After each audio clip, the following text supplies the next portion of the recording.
तो उसमें किस वस्तु का प्रयोग करेंगे? बोलो बोलो। मिट्टी का प्रयोग करेंगे, जल का प्रयोग करेंगे?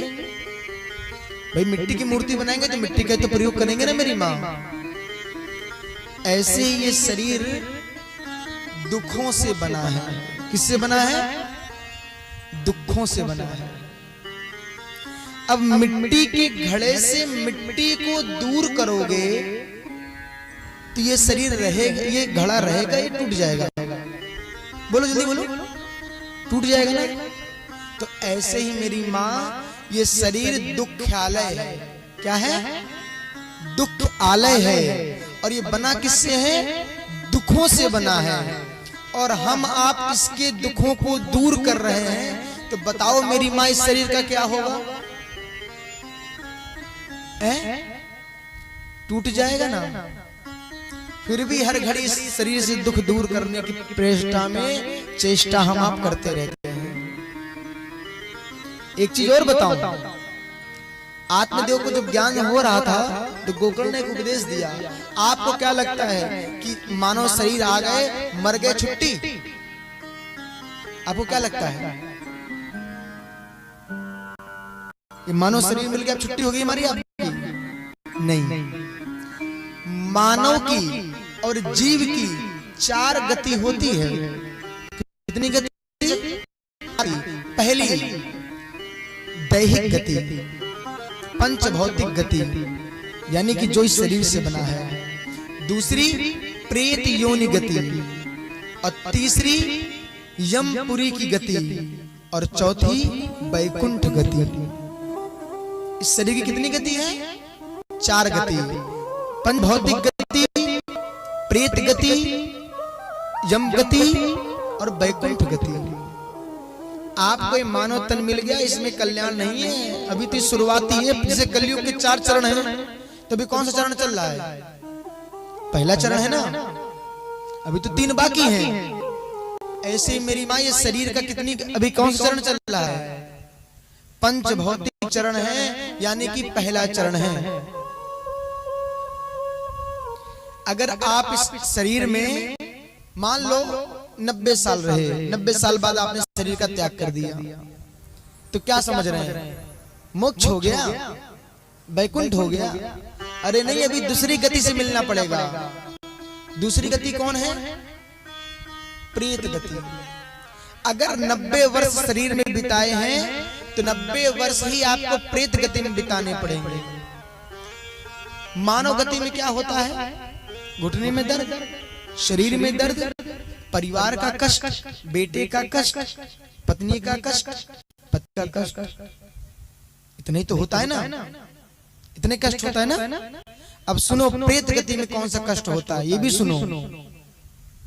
पहला कष्ट, भूख लगेगी आपको, सामने भोजन होगा, कर नहीं पाओगे। प्यास लगेगी, पानी होगा, पी नहीं पाओगे। बोलना चाहोगे तो सूर्य के बराबर तपते हुए कोयला के अंगार तुम्हारे मुंह में भर दिए जाएंगे। उससे भी अगर बच गए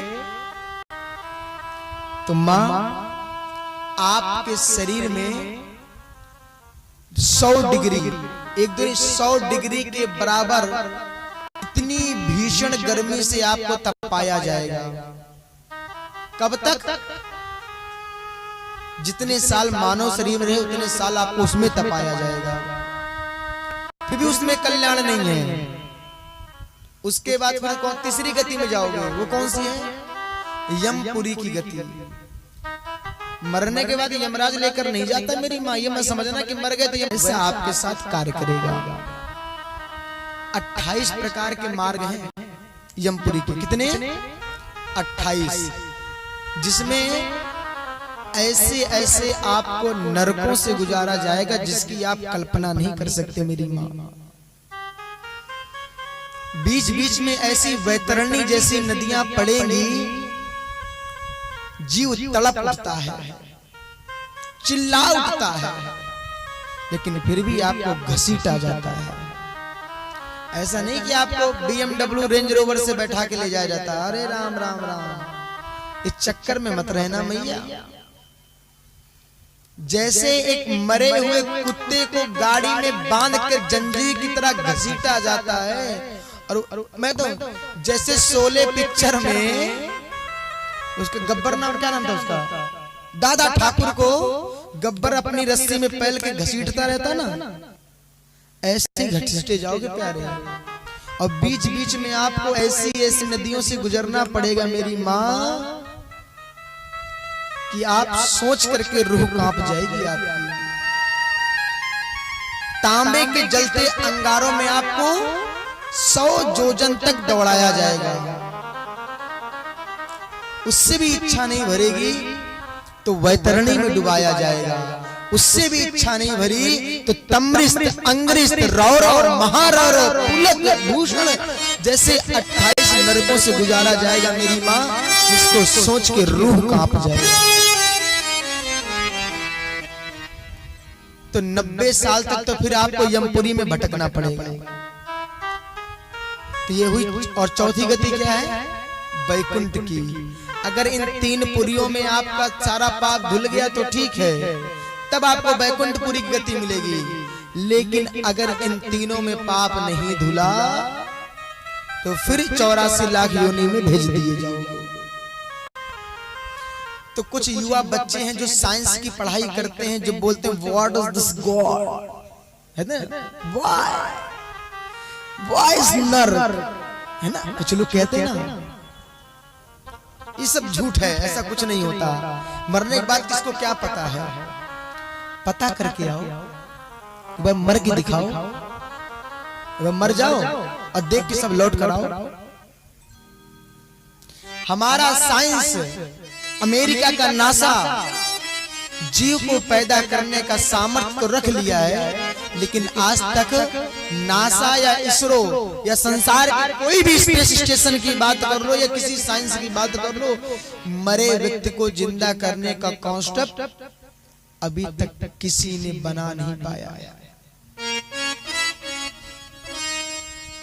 है। किसी के पास आज तक किसी ने पता कर पाया मरने के बाद व्यक्ति जाता कहां है?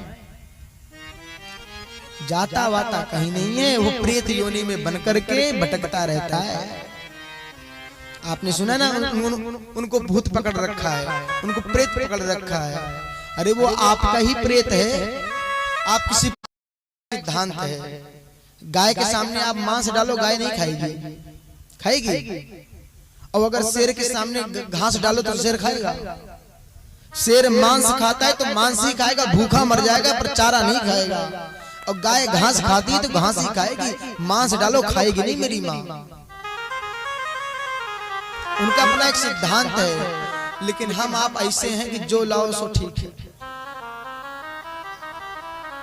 आदमी लाओ तो आदमी खा ले हम।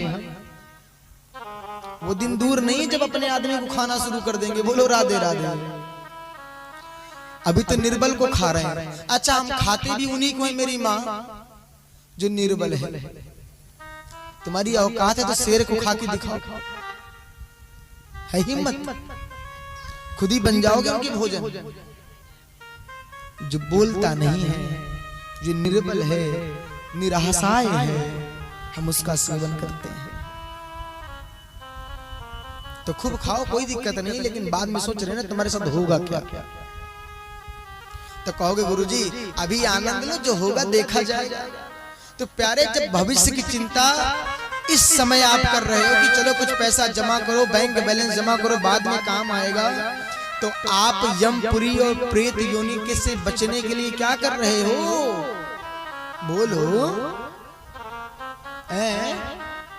बच्चे को पढ़ाने के लिए, फीस इकट्ठा करने के लिए रात रात भर जगते हो, काम करते हो, और अपनी फीस जमा करने के लिए कुछ कर रखे हो कि नहीं?